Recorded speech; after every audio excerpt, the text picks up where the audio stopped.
Kath Den pa rin na magkakatuluyan sa huli mga kasembreros yan at marami pang items sa vlog na ito. Unahin ko ito kasi medyo sarcasm itong ginagawa ng mga ibang ibang nagpo-post, no? Kasi itong pictures ni na Kath, kasama nga doon, no, sina Don Victor, no, Alcala, tapos si Luigi Posadas at saka yung isa dito na hindi ko kilala mga kasembreros. Tinanggal nila, parang hindi ko alam kasi ngayon parang pag picture na lang, pwede talaga siya ma-edit mga kasembreros, no? 'Di ba kahapon ay yung sa isa, mag-isa lang si Kath. Tapos yung isa, kasama naman niya si ano. So parang hindi ko alam. Tapos actually marami ito na marami itong pictures mga kasembreros. So hindi ko na alam tuloy kung totoo ba ito na magkasama sina Don at saka yung si Luigi Posadas. And then kung mag-isa lang ba talaga si Kath and so on. So talagang kung kaya talagang tayo po ay maging masuri, no? At very careful mga kasembreros ngayon sa mga pinopost sa social media. So nagdadalawang isip tuloy ako kung talaga magkakasama ito parati sina Don Victor na kapatid nga ni Mayor Mark Alcala at saka si Kath mga kasembreros. Medyo nakakaduda na kasi tulad nito may edit pala siya mga kasembreros. Tapos speaking of edit, yung picture na mga spotted daw si Kath at saka si Mayor Mark Alcala kanina sa unang vlog natin. Dami nag-react, no, at saka alam nila na edit talaga yun mga kasembreros. Ang nakaka-good vibe dito, sinusupalpal sila ng mga naniniwala at saka nakitang edit lang na parang sinasabi nila na edit, grabe, hindi siya fake yan. Tapos di naman yan sila ni Kath kumakain sa ganyan siguro. So, parang nung pinost yun, although maraming reactions, no, 374 and so on. So nakakatuwa kasi aware na rin sila na peke, no? At saka edited lamang ang picture na iyon ni Kath mga kasembreros at saka ni Mayor Mark Alcala. So ito rin yung mga minsan, no, pag sobrang fan ka na to the point na gagawa ka na ng edited na picture, edited na video. So ang ending ay nasisira din yung image ng kanilang hinahangaan. So kasi kung pro Kath sila or gusto nila si Kath at saka si Mayor, hindi naman sila dapat gagawa ng edit lang para lang mapaniwala ang tao. So parang ganun ba? Ako kasi talagang sinasabi ko, edited yung picture na to. So kahit na sabihin na natin na si Alden at saka si Kath na magkasama, kung edited yan. So ganoon ba mga kasembreros ka?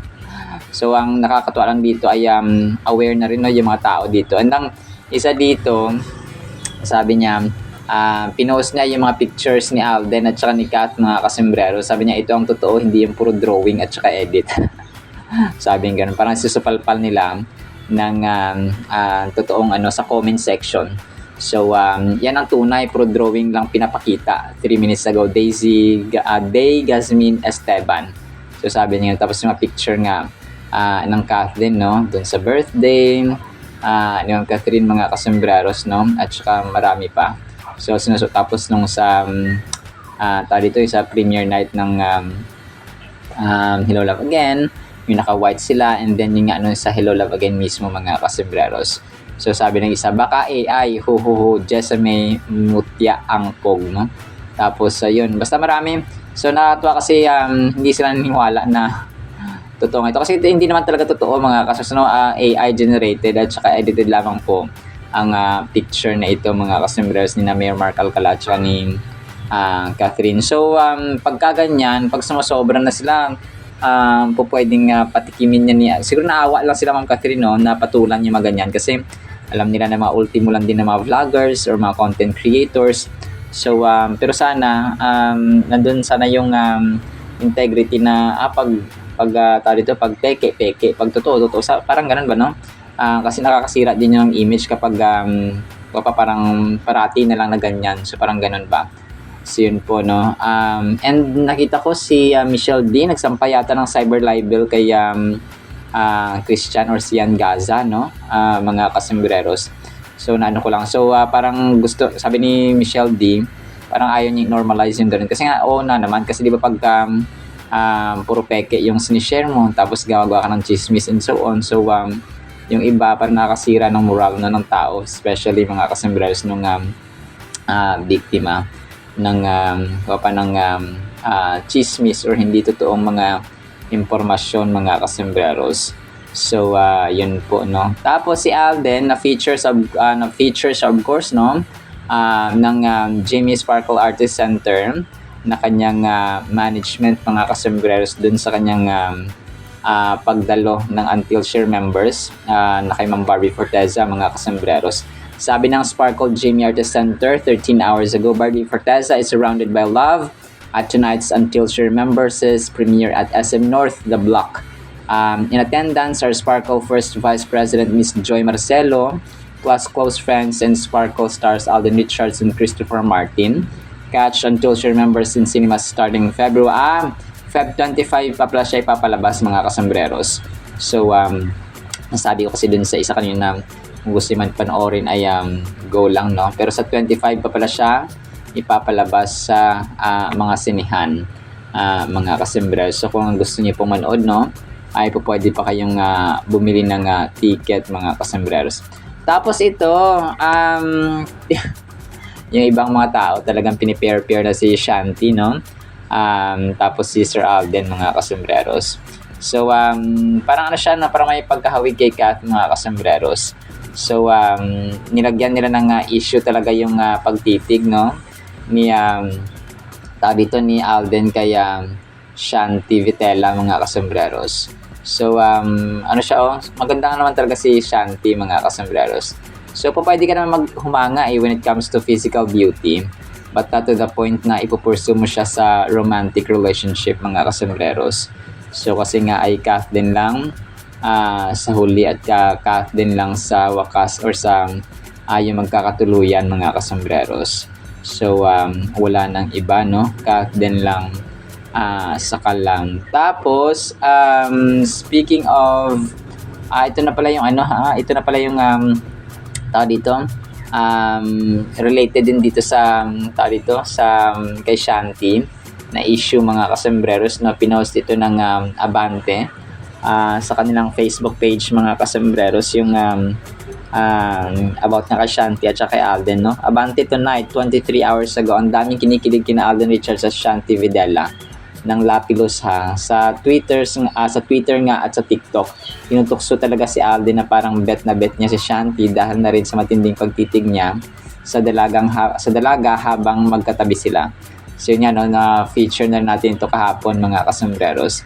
Pero of course, no, pwede ka ma-starstruck, pero hindi naman to the point na, as I've mentioned earlier, ay ipupursu mo talaga. Tapos yung Nutrichangsa ni Ma'am Catherine, nag-post din po. So sabi ko na nga ba para magkasunod lang sina Alden at saka si Kath dito sa Nutrichanks, mga kasembreros, at saka sa Alpha Pro Dog Food kay Alden. So sabi, what's your favorite or what's your love story with your small breeds endless love? So tapos nga, no, picture ni attorney nakasama, hindi ko alam kung si ano ito, si Bailey, hindi si Bailey ito. So hindi ito si Snowy, baka ibang aso ito, mga kasembreros, no, na hinahawakan niya Ma'am Catherine. Ito, ang cute nito. May isang fan na nagbebenta siya ng shades. Tapos, yung picture na nasa background niya kay Ma'am Catherine, na para bang si Ma'am Catherine yung, parang kapareha nung kay Ma'am Catherine, mga kasembreros, na shades, no? Di Catherine Bernardo Iconic Shades. Kung gusto niyo pong umorder ng binibenta niya na shades, mga kasembreros, ay pwede niyo po yung contact yung 050-127-4315. Totoo ba to? Parang kulang ng isang number. 0950 siguro. Pero, yun, no? Wag niyo na po yung contact. Baka ma-scam kayo at saka iba yung madayal ng mga kasembreros. Tapos ito, si Jella Atay, di ba ito? Pinost ng ABS-CBN kagabi na parang kasama pala siya, no, sa Summon Someday, mga kasembreros yata, no?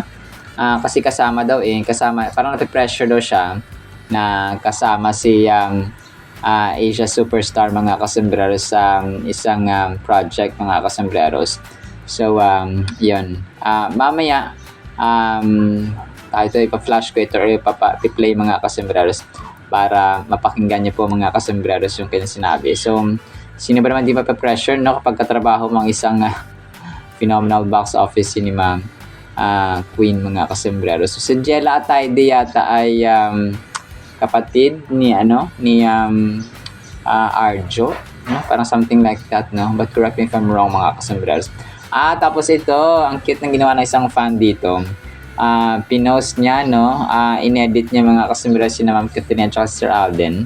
Nakapang basketball ang Kathden mga kasembreros dito sa kanilang outfit, no? Naka-blue si Tisoy, tapos naka-pink naman si attorney mga kasus. By the way, ako po ay nag-voice over ng 1:50 ng hapon, Feb 20, 2026. So, inaagahan ko kasi maulan-ulan po sa amin. So, kung grabe ang ulan, hindi po ako nakakapag-voice over mga kasembreros. So, yun po, na-end up praying na hindi pa, sa ibang lugar, bumabaha na po. Sa amin, sa awan ng Diyos, wala pa. So, but we're praying, no, na kasi yung talagang apektado dito ay yung yung mga may palayan, no? Talagang pag ikaw ay may palayan dito tapos utang pa yung financing, talagang nakakaawa mga kasembreros. So yun po. So going back sa ating topic, no? Yung picture na ito ay edited lamang ni Arcsem. Mga kasembreros, naka-blue si Tisoy, naka-pink naman si Kath mga kasembreros. So ang title ng kanta ng music background ay Ngayong Nandito Ka, puso ko'y suminglang, makulay ang buhay. So parang ganun mga kas. Tapos si Kath, kinongratulate din siya na 1 hour ago ng Someone Someday ng Facebook page mga customers. Congratulations Catherine Bernardo, Philippines box office star ng Philippine Academy of Film and Television Arts para sa Hello Love Again or PAFTA nga mga kasembreros, no? Para sa kanilang pelikula or para sa kanilang trabaho ni Sir Alden during Hello Love Again. Tapos ito, so yun nga, no? Kath din lang sa kalam, Kath din lang sa huli at magkakatuluyan mga kasembreros. So Kath din fanatic, sabi ito 1 hour ago, happy followersary to my awesome followers, thanks for your support. Tapos yung pictures nga ng Kath din dito na nakatuxedo si Alden at saka yung summer t-shirt ni Ma'am Catherine mga kasembreros. So, alam niyo po, yung kanilang mga recent na ganap, nagpapatunay talaga na sila lang yung magkakatuluyan kasi di ba nawasa natin yung pattern talaga nila mga kasembreros. Although hindi sila nagkakasama, no? Physically mga kasembreros ay dito, nalaman natin, tagitan natin yung pattern ng kanilang ginagawa. Tapos, kay Alden naman, no, correction, dun sa may, hindi naman correction, parang additional info mga kasembreros na yung sinabi ko na naka-gray siya na pinost kahapon ng Studio 24C na nakatuxedo nga si Alden. So, yun pala yung suot niya sa may Stars on the Floor, na maraming salamat sa dito sa mga kasombrero din natin sa YouTube channel na nag-i-inform sa comment section. Maraming salamat po at na-appreciate ko po talaga ang inyo pong pag-inform at saka pag-add ng information. So kasi kahapon lang pinost ng Studio 24C. So marami rin palang inayusan, no? Ang Studio 24C mga customers. Nakita ko yung mga post nila kanina. Mga alas 11, alas 12 yata yun, mga sina Kailin Alcantara, Judy Ann Santos at marami pang iba, no? Malaking pala sila, malaking malaking I would say marami silang mga makeup artists and so on, no? Mga taga-ayos talaga. Tapos si Sir Alden ay yung kanyang pagpa-practice ng triathlon ay dito pa rin siya sa Maynila, no? Ang iniisip ko dito kagabi, si Alden, pupunta lang si Alden sa Davao kapag mismong kunwari mga 2 days or 3 days bago yung mismong event, no? Kasi parang March pa naman yun mga customers yung kanilang triathlon. So kung kaya naisip ko kagabi na kasi marami pa siyang ganap dito sa Maynila, or marami pa siyang ganap sa Maynila mga customers, yung triathlon nila ay medyo matagal-tagal pa. So kung kaya pwede siya mag-ensayo or mag-practice dito tapos sa mismong event na siya pupunta doon or mismong petsa. Or pwede ring 1 day or 2 days para ma-familiarize niya, no, yung lugar doon, mga kasembreros. So yun lang naisip ko kagabi. So tama, no, Kasembrerong Navy, maraming salamat po sa pag-inform. Tapos donbell item tayo. Si Sir Donnie, no, nag-post ng kanyang kakulitan dito sa kanyang Instagram account, mga kasembreros. Parang naglalaro-laro siya dito sa camera, mga kasembreros. So trip lang yata ni Donato na maglaro-laro sa camera, mga kasembreros. So pogi ka na, no, Donato. Tapos yung isa dito ay pinost niya, ito ay related sa kanyang VLTE with Smart, no, na brand, mga kasembreros. So hawak-hawak niya yung cellphone. Tapos kunwari ay may kausap siya, no? Long distance catch-ups hit different on VLTE with Smart. Video call anyone back home today and enjoy free smart to smart video calls with your only 5G Plus or Power All 1999. So yun kanyang caption sa Instagram post niya, mga kasembreros. Tapos si Ma'am Bel kunwari, no, yung kanyang kausap dito, mga kasembreros. So yun po, no, sa isang picture dito. Magkausap sila ni Ma'am Belinda, mga kasembreros. So long distance, ibig sabihin na sa Amerika pa siguro si Sir Donato, no, Pangilinan, mga kasembreros. So baka uwi rin siya soon. Alright, so yan lang actually sa ating Kathden items at saka Donbell items, no. Kathden lang sa kalam, mga kasembreros. May mga lalabas na naman ng mga edited picture dyan, hayaan nyo, i-debunk natin at saka i-refute na galing naman ng edit para hindi mahalata, no, ganoon. Kathden lang sa kalam. Alright, so play ko tong ibang videos na mapapakinggan ninyo, mga kasus. Tapos ang salita ng Panginoon na napakahalaga at napakahalaga sa ating buhay at pagkain ng ating kaluluwa. Isang pinagpalang araw po sa bawat isa. Of course, syempre there's a lot of pressure that comes with it because given that Ate Kath is Asia's superstar, correct? Is that correct? Yeah, Asia's superstar. She is. I do have a lot of scenes with her. And I guess it's just fun because I get to, although there's a lot of pressure, it's still fun because I get to learn a lot from her. Sobrang magagamit natin ang word na ito, mga kasembreros. Ang title natin ay Pag-asang Di Pa Nakikita.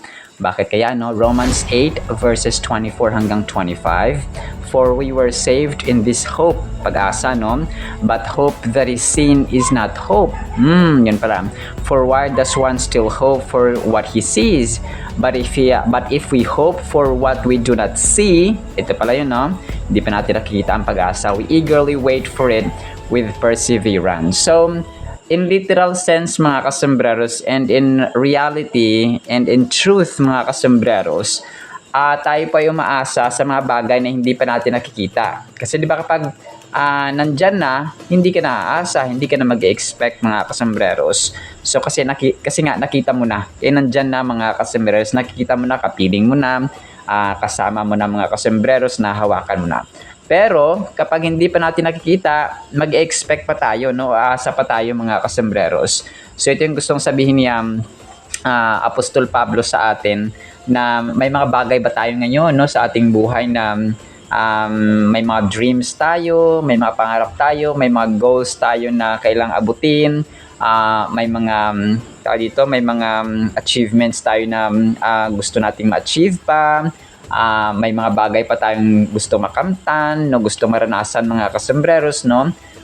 Sa akin talaga, no, share ko lang ay gusto kong alam mo yun, makaranas naman ng konting kaginhawaan, no, ang aking lolo, kasi talagang nagmula talaga kami sa hirap, mga kasembreros. Ang lolo ko dati ay talagang galing talaga sa mahirap, no. Doon siya nakatira sa parang isang liblib na lugar, tapos hindi ko na nakuha ng video.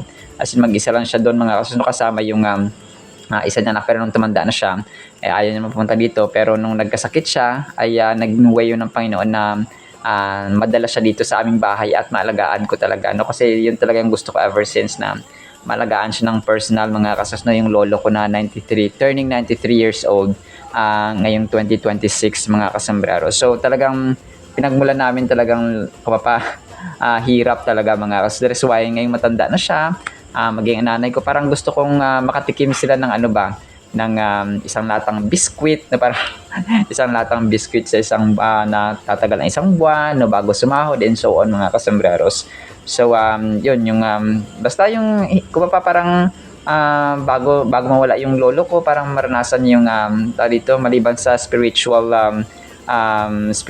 journey or faith journey mga kasembreros, na kasi nagba-Bible study talaga kami bawat gabi, pinatanggap ko na rin siya kay Lord Jesus Christ and so on. So gusto ko maranasan yung yung sarap ba no ng mga hindi natikman noon no, ganun lang kasimple mga kasi one of the reasons na gusto ko rin ma-discover sa and one of the dreams mga kasos na meron pa ako ay yun na ma-discover tayo sa TV as Little Kuya Kim no, nagti-trivia, scientific names and so on mga kasembreros. So hindi para maging hambog o maging mayabang, kundi para mas marami tayong ma-share ng gospel, na mas maraming audience at saka maraming tao yung makakarinig ng salita ng Panginoon, ng magandang balita, and of course na matulungan na rin ang aking pamilya na nabanggit ko nga mga kasembreros. So yun no, pero sa awa ng Panginoon tayo po ay binibiyaan niya ng God is our greatest provider every single day ng ating buhay. So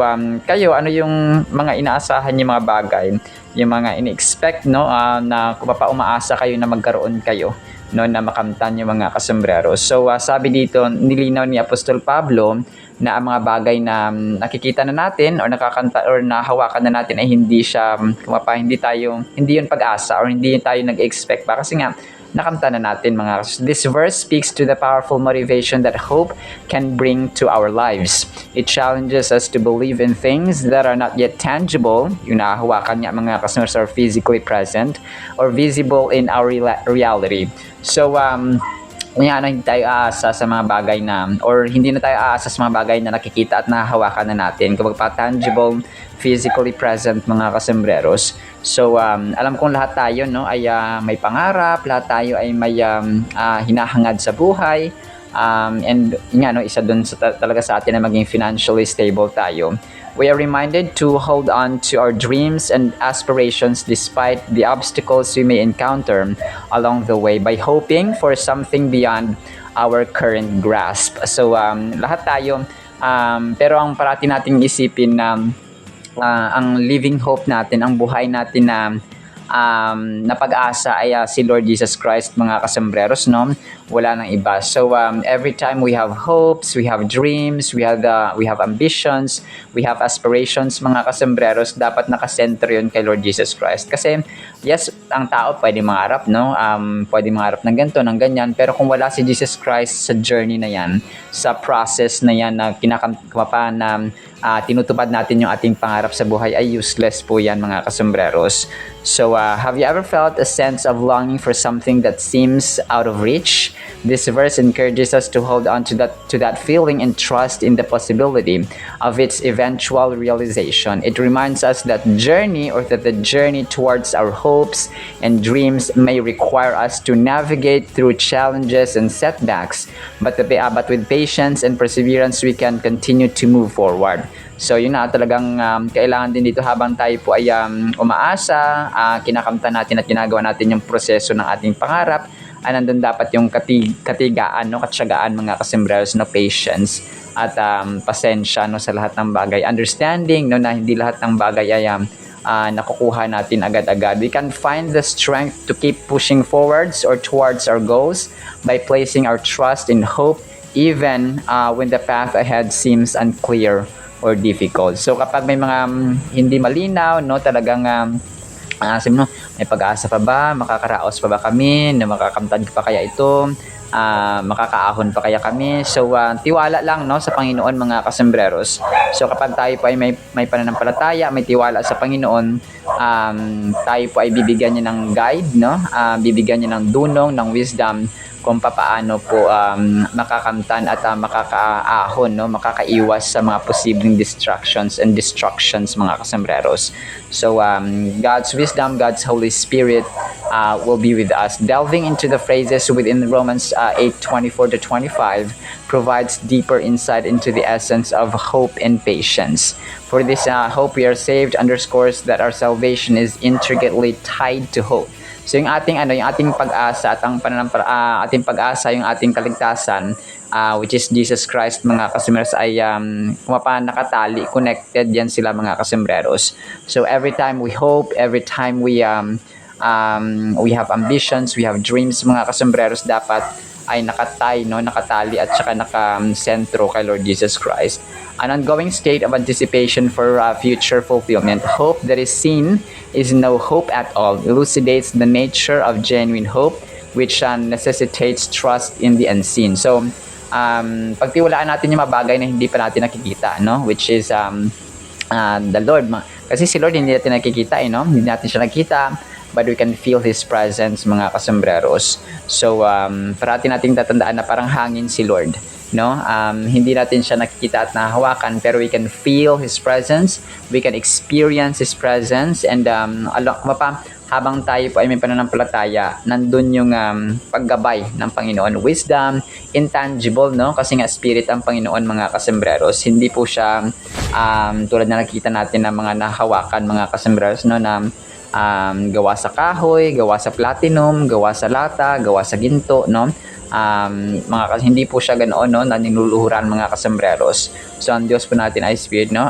John 4:24, the Lord is spirit, therefore we must worship Him in spirit and in truth, mga kasembreros. So but if we hope for what we do not have yet, or what we do not yet have, we wait for it patiently. Calls for an active, expectant waiting, not passive resignation, but a confident anticipation of God's faithfulness. So nandun talaga yung active natin na pananampalataya at pag-asa, mga kasembreros. So hindi siya patay, hindi siya andap-andap, but active, mga kasembreros. So kasi parang pananampalatayang walang gawa ay patay, no? Ang gawang walang pananampalataya ay patay. So parang ganoon siya, mga kasembreros.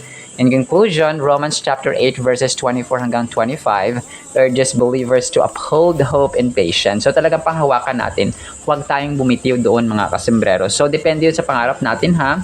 Baka naman pangarap natin maging magnanakaw or maging number 1 sindikato, ay hindi naman yun po pwede. Or manalo tayo sa loto, no? Yung parang pagsusugal, mga kasembreros. We are talking about good and right na dreams and goals, mga kasembreros. Yung makadiyos ba?